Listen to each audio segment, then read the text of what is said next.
আসসালামু আলাইকুম, স্বাগতম সায়েন্স ল্যাবে। আজকে আমরা দেখব এনজিওপ্লাস্টি কিভাবে করা হয়। এনজিওপ্লাস্টি এক ধরনের চিকিৎসা পদ্ধতি যেখানে রক্তনালীর যে কোনো ব্লকেজকে সারানো হয়।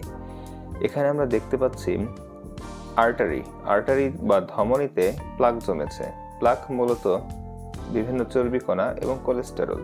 এই প্লাকগুলো রক্তনালীকে সংকোচন করিয়ে দেয় এবং রক্ত প্রবাহ কমিয়ে দেয়। ফলশ্রুতিতে হৃৎপিণ্ডে পর্যাপ্ত পরিমাণে রক্ত পৌঁছাতে পারে না।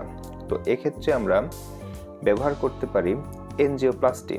আর এনজিওপ্লাস্টি করার জন্য আমরা এক ধরনের ক্যাথেটার ব্যবহার করি। সাধারণত দুই ধরনের এনজিওপ্লাস্টি করা হয়, একটি হচ্ছে বেলুন এনজিওপ্লাস্টি এবং স্ট্যান্টিং। তো শুরুতেই আর্টারি বা ধমনী দিয়ে একটি ক্যাথেটার প্রবেশ করানো হয় এবং আরেকটি ক্যাথেটারের মাধ্যমে বেলুন প্রবেশ করানো হয়। শুরুতেই আমরা দেখব বেলুন এনজিওপ্লাস্টি।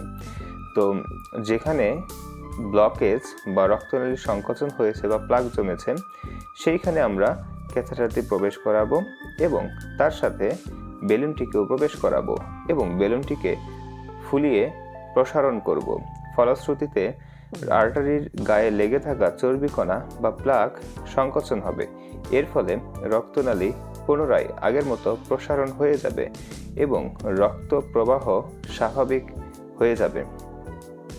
এছাড়াও আমরা বেলুন এনজিওপ্লাস্টির পরিবর্তে আরেকটি এনজিওপ্লাস্টি করতে পারি, সেটি হচ্ছে স্ট্যান্টিং।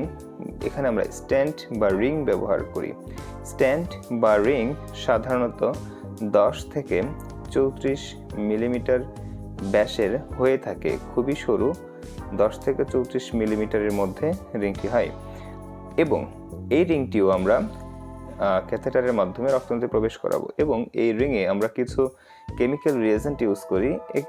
একটি হচ্ছে সিরোমিলাস এর মধ্যে একটি, এবং এই সিরোমিলাস যুক্ত স্টেন্ট আমরা প্রবেশ করাবো ক্যাথেটারের মাধ্যমে যেখানে প্লাক জমেছে সেখানে এবং প্রসারণ করিয়ে দেব এবং পরবর্তীতে এই স্টেন্টে থাকা সিরোমিনাস নিঃসরিত হবে এবং এই সিরোমিনাস যেটা নিঃসরিত হবে এর অন্যতম কাজ হলো আর্টারির এন্ডোথেলিয়ামে গিয়ে নতুন মাসল তৈরি করা, যেটা স্টেন্টের চারদিকে তৈরি হবে।